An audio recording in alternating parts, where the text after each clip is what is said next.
Tumours తీసి టెస్ట్‌కి పంపితే క్యాన్సర్ అని తేలింది. దాని తర్వాత నయమైంది అనుకున్నాము. కానీ మళ్ళీ వచ్చింది. ఈ డిసీజ్ తగ్గేటట్లేదని పునర్జన్మ అప్రోచ్ అయ్యాము. తర్వాత బెడ్ మీద ఉన్న మా అమ్మ కొద్దిగా రికవర్ అయింది. నా పేరు మహేందర్ మేడం. పేషెంట్ మా అమ్మగారు బెక్కం పోచమ్మ. మా అమ్మకు డిసీజ్ ఉన్నట్టు 2021లో తెలిసింది.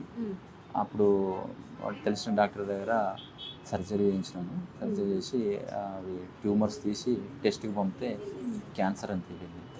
తేలిన తర్వాత కొంతకాలము కీమోథెరపీ ప్రాసెస్ చేయించాము. అయిన తర్వాత మళ్ళీ స్మాల్ ఇంటెస్టైన్ ప్రాబ్లం వచ్చింది. మళ్ళీ ఆపరేషన్ చేయడం జరిగింది.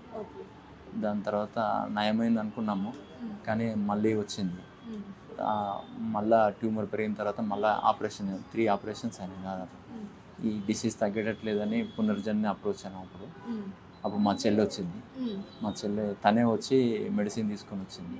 తర్వాత బెడ్ మీద ఉన్న మా అమ్మ కొద్దిగా రికవర్ అయింది. 2 మంత్స్ 3 మంత్స్ తర్వాత రికవర్ అయింది. తను లేచి నడవగలిగింది. తన పనులు తను చేసుకోగలిగింది. అట్లా 8 to 10 మంత్స్ వాడినాం మేడం. తర్వాత మన హాస్పిటల్ వాళ్ళు సజెస్ట్ చేస్తే పెట్ సిటీ స్కాన్ చేసినాము. చేసిన తర్వాత ఇంకా కొంత ట్యూమర్ ఉందని కూడా తెలిసింది. ఇప్పుడు కొద్దిగా రికవర్ అవుతుంది.